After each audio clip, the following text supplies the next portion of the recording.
We're going to win it all. I mean, the way we played today, we're going all the way. There's no doubt about it. The Zags are still dancing after taking down Georgia today. Now they face Houston this weekend. What you need to know before tip-off. I don't know what it's going to look like in 2 months. I don't think anybody really knows. As American liquor is being taken off the shelves in Canada, one Spokane business shares how it's impacting his business. We have another round of rain and mountain snow in the works, and a big warm-up still coming next week. Good evening and thank you for joining us for the KREM 2 Night Report. I'm Mark Hanrahan.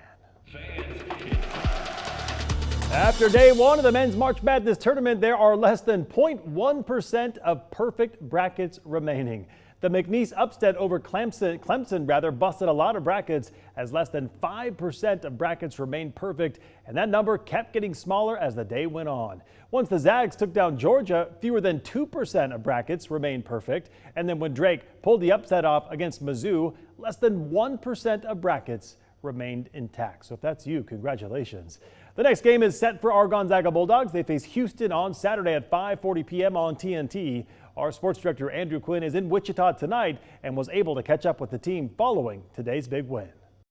It was billed as a tough physical battle of the Bulldogs between long, athletic Georgia and Gonzaga. But thanks to a 30-5 run by the Zags to open the game, GU ended up taking UGA for a walk in a dominating performance. I think we were just getting out and playing fast and really moving the ball, sharing the ball, getting to our second actions. And then defensively, I think that's where we were the best at tonight, you know. Even sometimes we had some lows.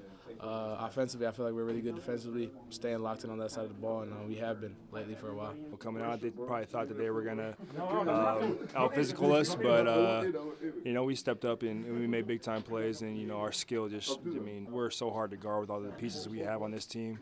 So, yeah, it was good to come out and play like we did tonight. The star of the game was Caliph Battle, who shined with 24 points in his first ever NCAA tournament game. I feel like I belong. I feel like I can compete with anybody. I don't care if they're at the highest level, the lowest level. You know, I'm always ultra confident in myself. You know, I run through a wall for this team, this organization, for the Zags in general, for my coaches. You know, it's just like just my home away from home. So I don't want to go home anytime soon. So the dream is to keep dancing. That's what I'm definitely going to fight to do, and that's what we're going to fight to do. And despite the length and athleticism of Georgia, the Zags won the rebounding battle by 7. To beat a team like Georgia on the glass is pretty impressive, and I'm really proud of the guys. I think it was a total team effort. Guards, I think KB had like 8 or something. So I mean, yeah, everyone bought into the glass tonight.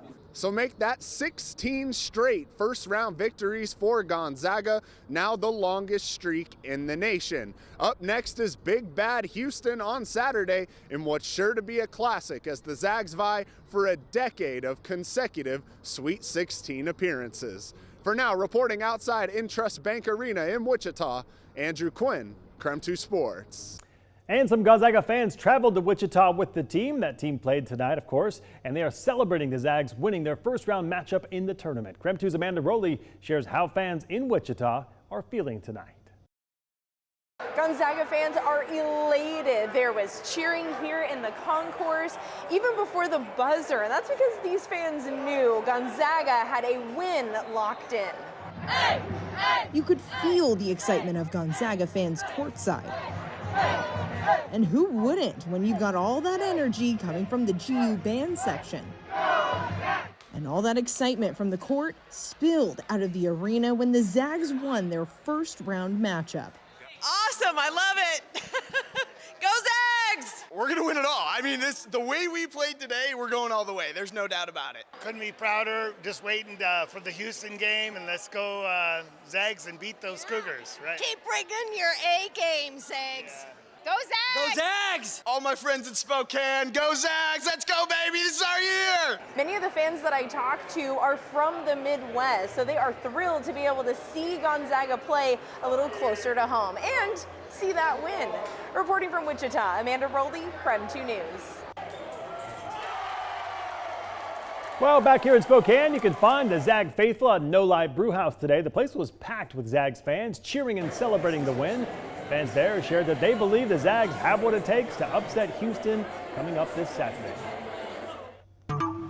And if you want even more Gonzaga coverage going into March Madness, check out our Locked On Zags series streaming right now on KREM 2 Plus. Just download KREM 2 Plus on your TV and start watching for free. Well, we are officially in spring, and it looks like things are warming up at least next week. For more on that, let's get right over to Chief Meteorologist Jeremy Good. Jeremy, some rain to get through, though, first, right? Yeah, we have a round moving through now and another round expected tomorrow. And tomorrow's might just come with a rumble of thunder or two, but those temperatures just way too warm for that rain to change into snow in low elevations. We're still in the 40s here in Spokane, likely going to stay there. That push of moisture coming in from the west, just like we expected earlier on this evening. You can see it filling in quite nicely here in the past hour, and it's going to continue as such. It'll move up into the mountains by the time we wake up tomorrow, and then I think we don't really catch a peak of sun. Instead, it's rain taking over by tomorrow afternoon and evening. Snow stays up above 4,000 feet until we get to Saturday morning. By then, it does drop back down, but it's already out of the region. From Saturday into Sunday, we'll see our next wave of energy move in, and yep, more rain. Next few days, despite the rain, temperatures stay pretty close to those seasonal norms. Highs in the 50s, lows in the 30s. Saturday, though, a little bit of sunshine before Sunday's rain, and as Mark mentioned, we've got a warm forecast to talk about, but we have to wait until next week to get. Sounds good, Jeremy. We'll check back in with you later in the show. Tonight, as tariff wars continue on goods between the U.S. and Canada, one Spokane-based distillery is seeing the impact. KREM 2's Connor McAvoy reports tonight. There's a lot of moving parts to get alcohol out to the public. Can we kind of run a Willy Wonka factory for adults? That's what Dry Fly Distilling owner Patrick Donovan says is the norm for his business. But recently, plans to expand who they sell to outside Spokane, as well as the United States, fell short. It's not happening because of ongoing tariff wars between the United States and Canada. President Donald Trump issued a 25% tariff on Canadian goods. The administration says it's to combat what they say is a threat to U.S. national security, including public health posed by unchecked drug trafficking. In response, Canada's issued tariffs against the selling of any American alcohol in their stores. This went into effect earlier this month, right as Donovan says the distillery was getting closer to expand their sales. We had an opportunity for the first time to sell product up in Canada, then that's, obviously not going to happen now. This comes just a few years after the business changed its location to Riverside Avenue to expand the distillery's size and its operation. A part of that includes adding whiskey and various cocktails to their line of products, as well as beer that can't be sold where they'd like to go for now. Donovan says they have roughly 30 vendors in the States, and the inability to branch out who they sell to is frustrating. I don't know what it's going to look like in 2 months. I don't think anybody really knows. He says he and his staff at the 17-year-old distillery are keeping a positive attitude. Donovan says it's the one way he feels is the best to handle the uncertainty. Obviously it makes it difficult, but we do a really good job, like I said, of being nimble. We've always had to do that as a small business. Connor McAvoy. I don't think anybody really knows what's going to happen. KREM 2 News. Still ahead tonight, did you know some of the best college towns are located right here in the inland Northwest? We'll tell you more about that coming up next. Plus, President Donald Trump has signed an executive order calling for the dismantling of the Department of Education. How this could impact our local schools. We're back in 90 seconds.